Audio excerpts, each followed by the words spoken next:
Well, welcome back. We are continuing our HTML series, and in this video we're going to cover a very common attribute that is frequently used in HTML tags, and that's the style attribute. Now in the last video we did cover a few other attributes, but the style attribute is used quite a bit. It provides a convenient way to change the appearance of content that's contained within a tag. And when we use this style attribute in a tag, we're going to give it a data pair. There's going to be a property, and then we're going to put in the value that we want to set for that property.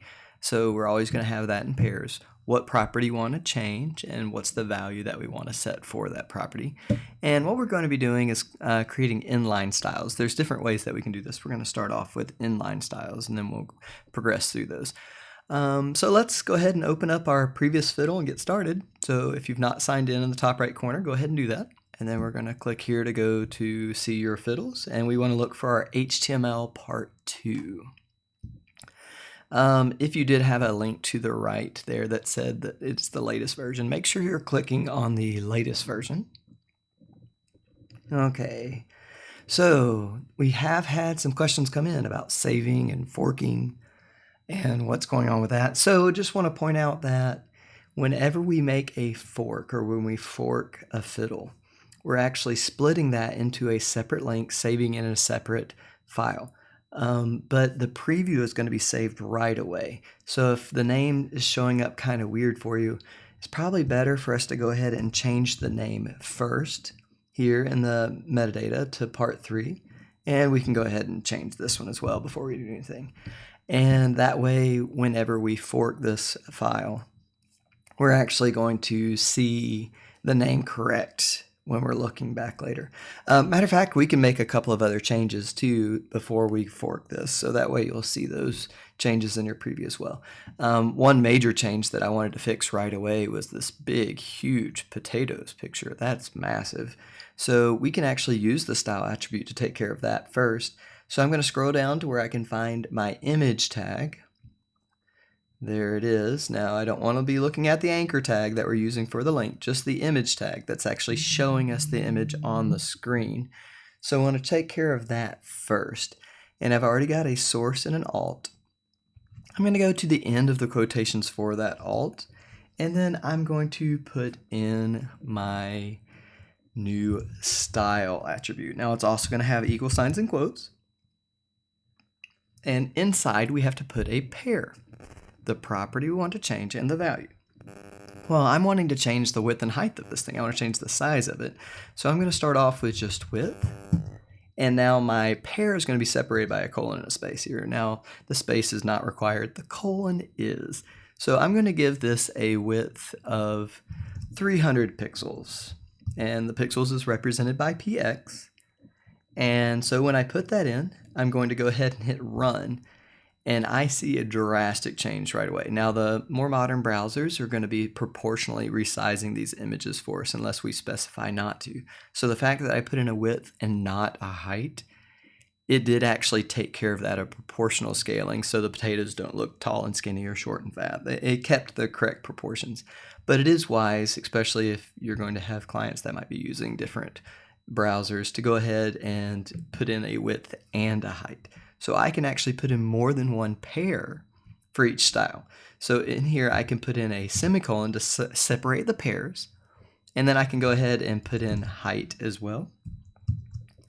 And for the height, I'm going to put in 200 pixels. And I accidentally deleted my quote there from the end.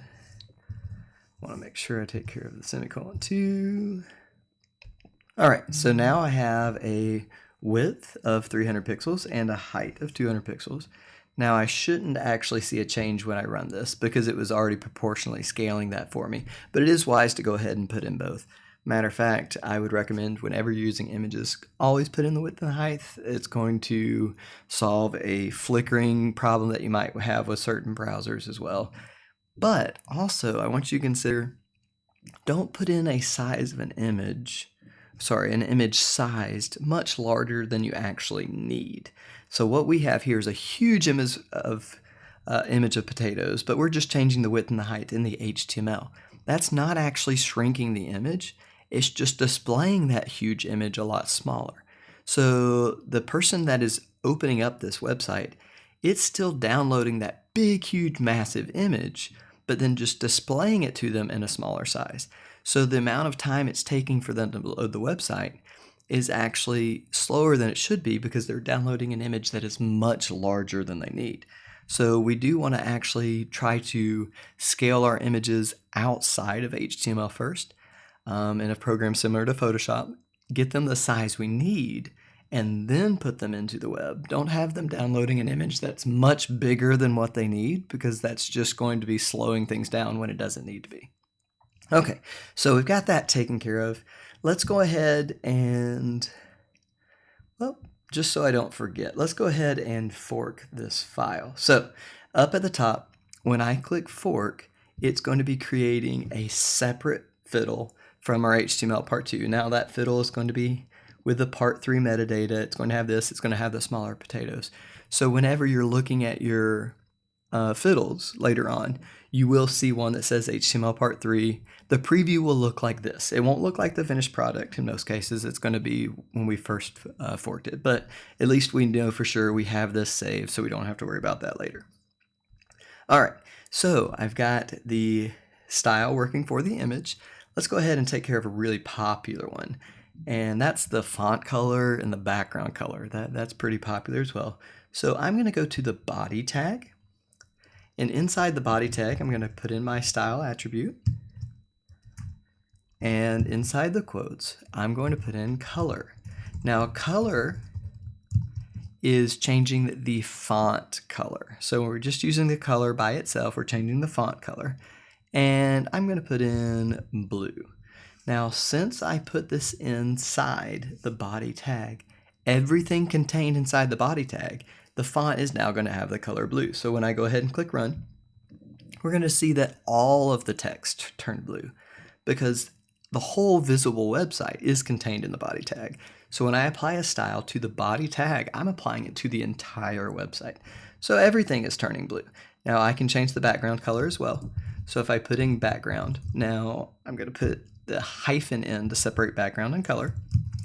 And let's go with black.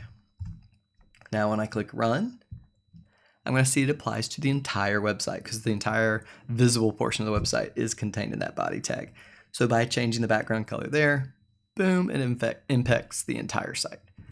All right, let's make that heading stand out. So I'm going to go to my H1 tag and put in a style attribute here as well.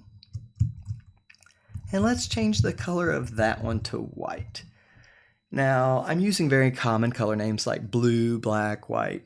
But what choices do you have? Like, how many words can we use? Can we use something like powder blue or something like that?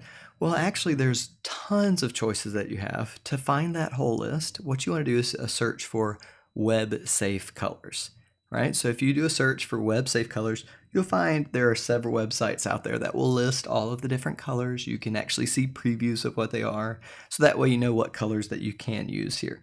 So I'm going to go ahead and change that to white and click run.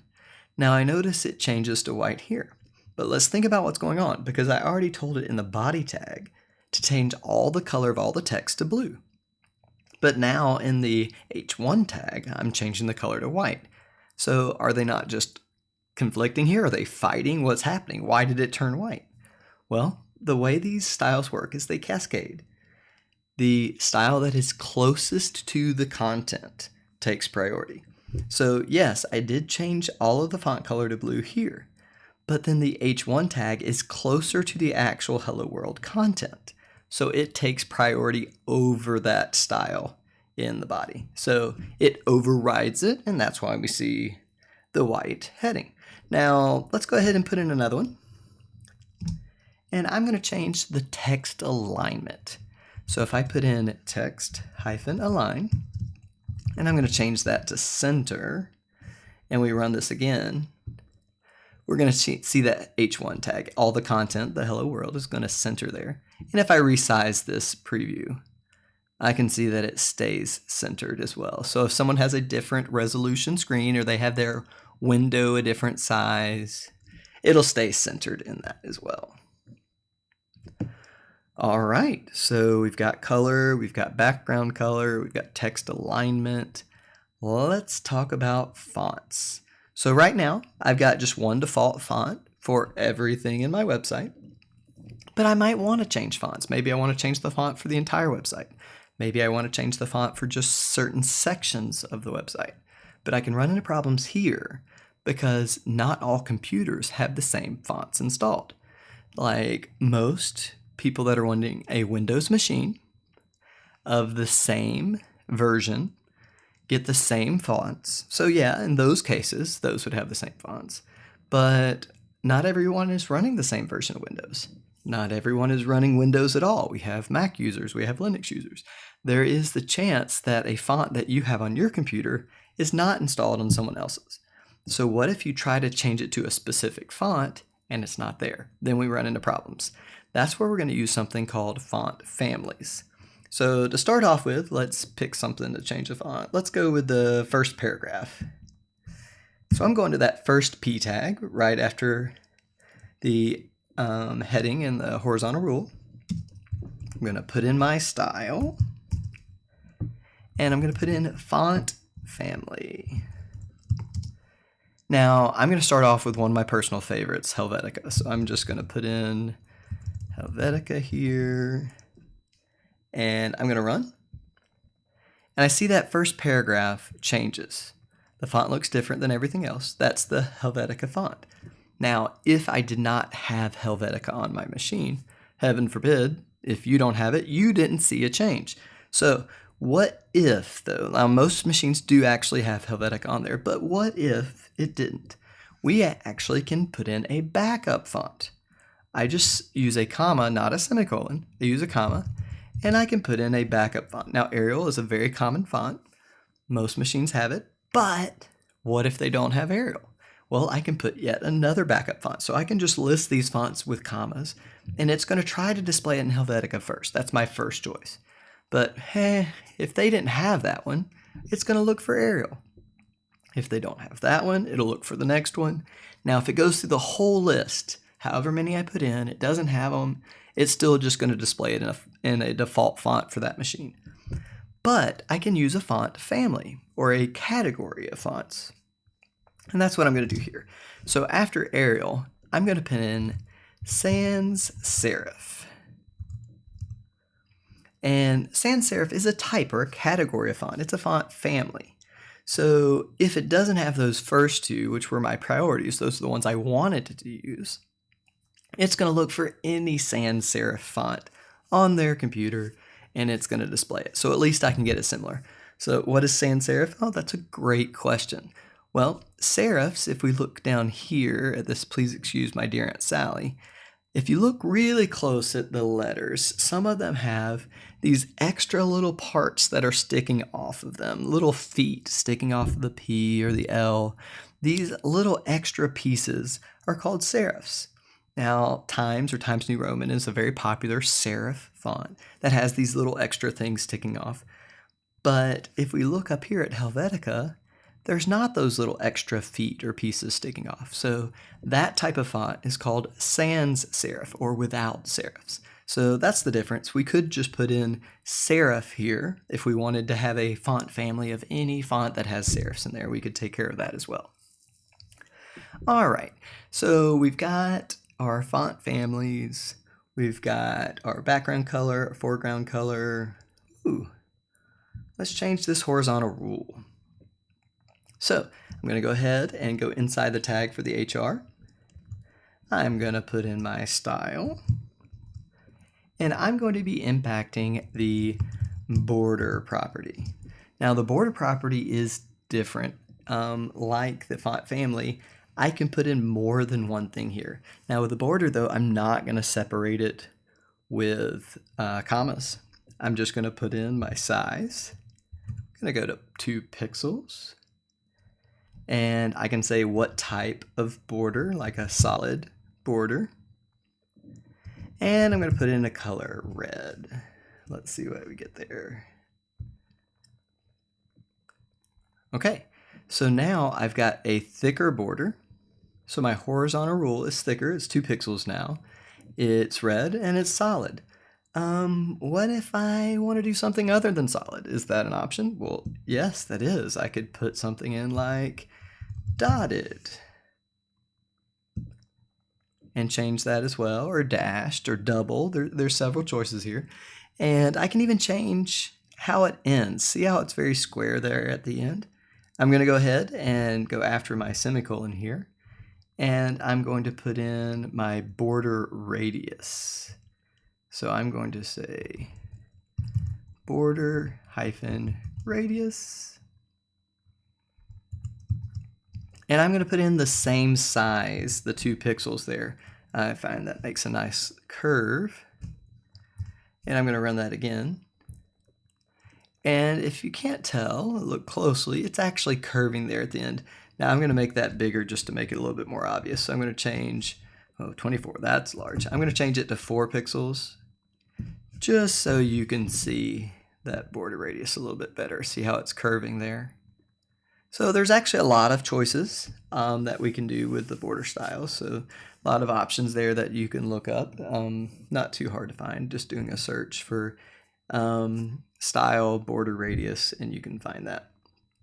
All right, so we've got borders. All right, let's have a little bit more fun with borders. I want to show you some more that they can do. I'm going to go down to my other paragraph tag here. So this is my please excuse my dear Aunt Sally. And I'm going to put in my style attribute there. And let's see, let's change this one all up. Let's go ahead and change the font size. Yep, we can change font size. And with the font size, we have the option of putting in things like large or small or extra small.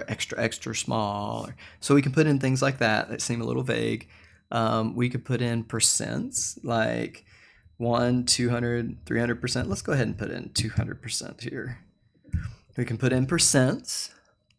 We can also put in specific pixel size as well. So we've got choices there, but 200%, I'm going to double the size of it. So that's a little bit easier to visualize. And let's go ahead and give a border to this paragraph. So if I'm giving a border to the paragraph, I'm giving a border that's going all the way around that paragraph tag. So let's go ahead and hit run here and see what we've got. Well, I'm going to put in a little bit more because so far we didn't give enough information for that border to go correctly. So let's see. Let's give it a border style. Border style. And I'm going to go with double. Let's see how we look with that one. All right. So now we see I've got a double border of 10 pixels. Now you're like, well, 10 pixels, that's looking very similar. Okay, you got to keep in mind that this is doubled, so it's 10 pixels from here all the way to there. So that's why it's like, well, one line isn't looking bigger than the red, but both lines together with the space, well, we're looking bigger than the red there. But let's say you want to do something different. You can actually put in 2 different things here. Like I can put in solid, space double. And this is going to change how the top and bottom and the right and left look. So see how I have the solid for the top and bottom, then I have the right and left are going double. Well, I can keep going with this. What if I want to do something different? What about ridge? We get a little bit of a 3D look here. And groove. And go ahead and hit run there. So the difference is with the ridge and the groove, whether the highlight appears on the top or bottom or the right or left. So if I change these both to ridge, you watch closely as I hit run. See how that right to left shift with the color there. And this is depending on the color that you have of the horizontal rule in the first place. So that it bases the highlight and the shading color off of that. So what if I want to put in, I can put in one for each one. Like I can put in dotted and dashed. And this is just going to be going around, starting with the top and going around in the order that I put them in. So I start off with the ridge, then I get the dotted border here, then I get the dashed border along the bottom, And then I get the ridge here again along the left side. So you can put in a different style for each one. And let's say you don't want it to have one, you can actually put in none there. And it just got rid of that one border. So if you want it to have a border in just certain spots, you can put in none as a placeholder for that spot. So we can take care of it that way. Well, I'm going to put in, get a nice 3D look here. I'm going to put in ridge, groove, and then alternate back, ridge, groove again. And that gives us a nice 3D look there, changing the way the highlights are being impacted. So the light is coming from the top right and hitting this 3D shape. But that looks a little cramped. The border's right up against that text in the middle, so I can take care of that. And I can use some padding. And the padding is going to be the space between the border and the content or the text that's going in there. So I'm going to put in padding, and let's go with 20 pixels. That's pretty drastic here, so we'll see a definite change. So now we got a lot more space.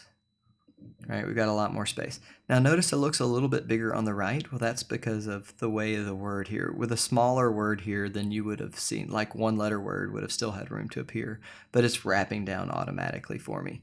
Now if I do expand this, you'll see how that changes as well. All right, so, well, padding is the space that's between the border and the content. What about the space that is between the border and the rest of the website? So I'm going to go ahead and put in, let's go with margin. And I'm going to give it a margin. Let's do something big here. 42 pixels. That's the answer to the universe, to life, and everything. So let's see how it works on the website. So now we have space around the outside as well. So that margin is between the border and additional content of the website, whereas the padding is between the border and the content within that tag. So we can see that change as well. All right, so I've got my style on my H1 tag, my HR, my paragraph. I've got, let's scroll down and look. Oh yeah, we've got these ordered lists down here and list items. Let's go ahead and change that. And so if I want to put something in for a list item, I can do that, a particular list item. And let's go ahead and change that color to red. And let's see, scroll down. So now I see my potato is in red. But I could also change all of them. Now I could copy and paste this for all the list items, but I could go in here and put in style as well. And let's go with the color, let's go with white. And hit run again. So you'll see that the rest of the list is white, because when I apply this style to the entire ordered list, it changes everything, but since this style is closer, it has priority, thus potato is going to be in red. Okay, well, I think that's enough for this video. Hopefully it's all making sense for you, but we'll be back with another video where we'll take care of the problem of what if you have a whole lot of stuff. Like right now we just had 2 paragraphs. So if we wanted them to look the same, we could copy and paste them. What if you had like 40 paragraphs? That could be really, really annoying, okay? So what if you had 40 paragraphs for a client, you made them look specifically exactly how they want, and then they changed their mind afterwards, and then you had to change it for all of them. Okay, so we're going to take care of that problem in the next video.